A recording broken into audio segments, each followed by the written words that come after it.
Just hearing from British Prime Minister Boris Johnson, his days in office are numbered, addressing the British public, thanking them, his family, staff. We want to bring back Niall Stanage from the Hill to just discuss some of the things he said. Boris Johnson, Niall, quite forward-thinking and a bit cheeky at times, saying, "Them's the breaks." Was his tone spot on? Was that something you would expect?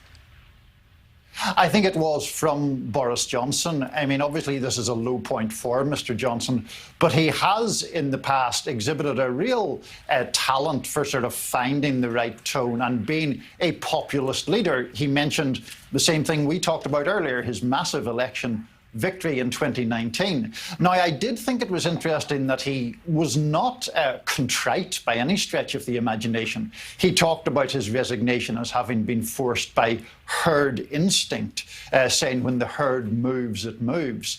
That was a pretty combative remark to make, perhaps understandable in the circumstances, but he also contended it was eccentric, as he put it, to change leaders at this time, whenever the United Kingdom is facing so many challenges. I mean, the United Kingdom has one of the worst economic forecasts of any nation in the world right now and in Europe.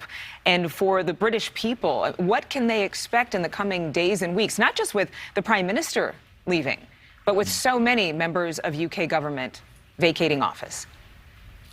That's a great question, Adrienne. And a lot of it is up in the air because we don't know whether people who have resigned en masse from the Johnson government over the past 24 or 36 hours are going to be willing to return to their posts in any kind of temporary capacity.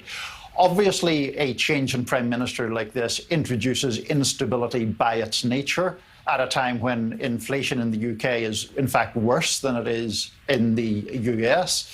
There is a process in place in circumstances like this. To make a very long story short, Conservative members of Parliament winnow any field of potential replacements down to 2.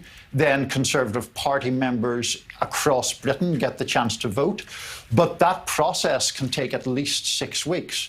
So we're clearly looking at a period of instability and uncertainty in the coming weeks. Why did Prime Minister Johnson's popularity sink to such lows? I mean, he won by a landslide a few years ago. And it seems as though over the years, scandal after scandal, he was able to be pretty resilient. But it's like there was this turning of the tide. And granted, the situation was controversial that led to this moment.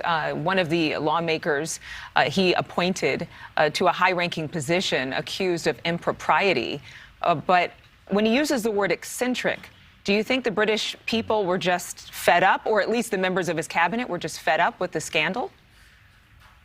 You used the phrase in your question about a turning of the tide, and to me that can be dated to the revelation that Mr. Johnson had breached his own government's COVID rules. He was actually fined, albeit the modest sum of £50, by the police for breaking those rules in having parties, essentially, while restrictions barred such gatherings.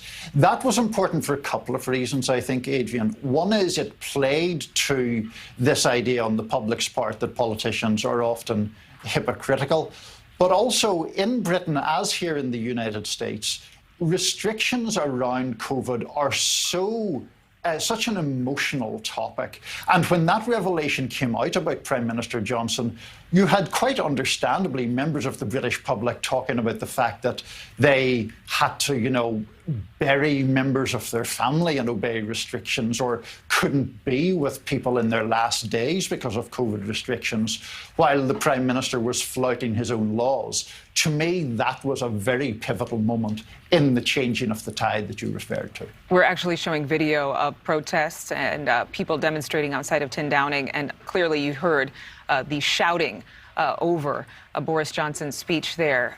Again, a lot of sentiment, just unresolved anger, upset, and we're going to see what happens in the next couple of months as the Conservative Party needs to elect a new Prime Minister. Niall, thank you for joining us once again. We'll be right back. Thank you for watching. Go to newsnationnow.com to find NewsNation on your television provider. And don't forget to click the red subscribe button below to get more of NewsNation's fact-driven, unbiased coverage.